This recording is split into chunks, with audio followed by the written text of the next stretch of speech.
everyone, I'm Harry and welcome to my channel, and today we're going to do another How to Sound Like video. This time we're going to try and get the tones on Live Forever by Oasis.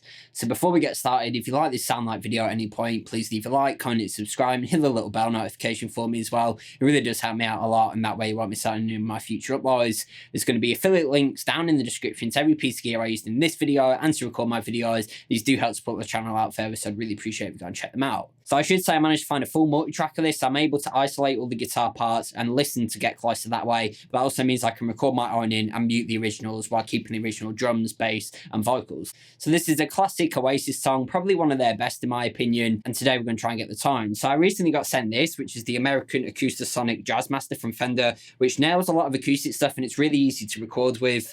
It's a bit weird because it's pretty much an electric, but you get some acoustic sounds. You have different voicing, so you can actually get like a big jumbo style acoustic, a small body acoustic, loads of different things. And because I don't actually have any acoustics, I thought it'd be really cool to use this to try and get Noel Gallagher's J200 or J2000, I can't remember what it's called, tone on this record, considering his acoustic guitar is the backbone to this song and so many Oasis songs. I actually recently did a full demo of the Acoustasonic Jazzmaster, so if you'd like to see that, there'll be a link up in the cards, in the description, and pinned in the comments. So like I said, it models different acoustics, so I was in the voicing where it was like a big jumbo guitar, like the Gibson mahogany jumbo guitars, and I thought it did a really good job of this. It really does a good job of just recording straight in, and if you're playing live at a gig, say you're mainly an electric player and you like the comfort of an electric guitar, I think this is a really good option. So I pulled that acoustic track isolated from the intro song now. Again, it was just the Acoustasonic on the jumbo acoustic voicing, and that was pretty much it. So that track isolated from the intro song sounds like this.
Okay, so that was the acoustic track. Now we're going to look at some of the electric tracks. So for Bonehead's parts, I'm using this 1959 Reissue ESP-V5 with Monty's low output PAF humbucking pickups. This is just playing the same chords as the acoustic all the way through. The amp I'm using is my Hamstead Artist 60 Plus RT, which is one of my favourite clean pedal platform amps. That's running through the Tone King Ironman 2 Attenuator just to knock off a few dBs, then into a Celestion G12M 65 Creamback speaker that's been recorded by a Lewitt MTP440 dynamic microphone, which is like an SM57 with a tiny bit more bass. So for this, it's really simple. We just need a Marshall style overdrive. For that, I was using the Ziggy version 2 by Crazy Tube Circuits on the low gain mode with settings like this.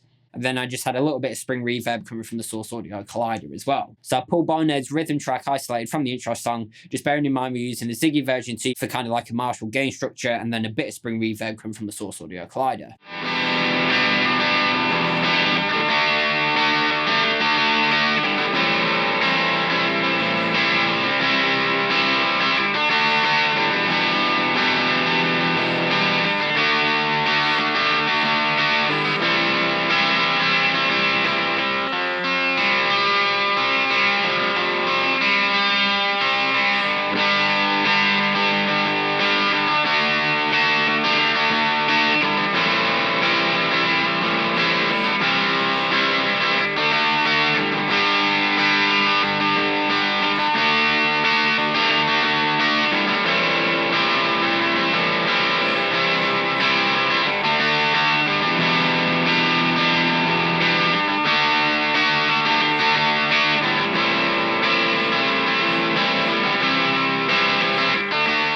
Okay, so now we'll look at Noel's lead part. So for Around Definitely Maybe, he was using a Les Paul a lot. So I'm using my 1959 Reissue Les Paul, again with Monty's low output PF humbucking pickups.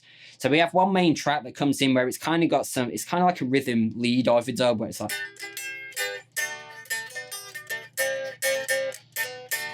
So for that, again, I was using the Ziggy version 2, again in the low gain mode, and a little bit of spring reverb coming from the Source Audio Collider. That's pretty much it for that part. So I'll pull that track isolated from the intro song now, just bearing in mind I'm using the Ziggy version 2 for a Marshall style drive, and then the true spring in the Source Audio Collider.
Okay, so finally, there's the little solo lead overdubs that come in that Noel plays as well. Again, with the Les Paul. This time on the Ziggy version 2, I actually went to the high gain mode, which gives me a little bit more drive and sustain for those lead tones. And I never really noticed this when listening to the original track, but when I isolated it, there's actually a big delay tone going on as well for the solo lead parts that gives it that big spacey sound. So for that, I decided to use my delay Llama Xtreme by Jam Pedals. I had the tap tempo synced with the song, and then I just used an 8th note delay. So that's really simple. And then again, I was running into the true spring in the Source Audio Collider. So I'll pull that track isolated from the intro song now, just bearing in mind we're using the Ziggy version 2 in the higher gain mode for our main drive sounds, then the delay Llama Xtreme giving us an 8th note delay, and then the true spring from the Source Audio Collider.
So there we have it. That was a look at how to sound like Live Forever by Oasis. Again, one of their most famous songs. And the main reason I wanted to do this is because I don't own an acoustic. And I recently got sent this American Acoustasonic Jazzmaster that has loads of different voicings. So you can kind of get loads of different acoustic sounds. And it's really easy to record because you can just plug it straight into your interface. Again, I was using the big jumbo style to match Noel's J200s. I thought it did a really good job of nailing those acoustic parts. And for me, the extra bonus is because it's exactly the same as an electric, shape-wise, it's really comfortable for me to play because I only really play electric guitars.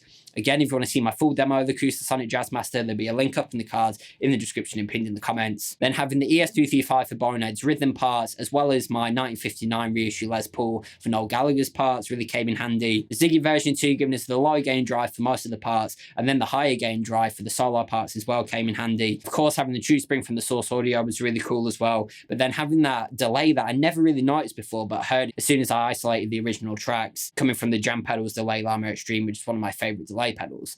But let me know down in the comments how close you thought I got to the original song and any future Had Sound Like videos you'd like to see me do. Again, there's going to be affiliate links down in the description to every piece of gear I used in this video and to record my videos. These do help support the channel out further, so I'd really appreciate if you go and check them out. If you did like the Sound Like video, please leave a like, comment and subscribe, and hit the little bell notification for me as well. That way you won't miss out on any of my future uploads. Other than that, go onto my channel, check out some of my playlists. I have plenty more lessons, covers, gear demos, How to Sound Like videos, and anything guitar related. As always, I've been Harry, and thanks for watching.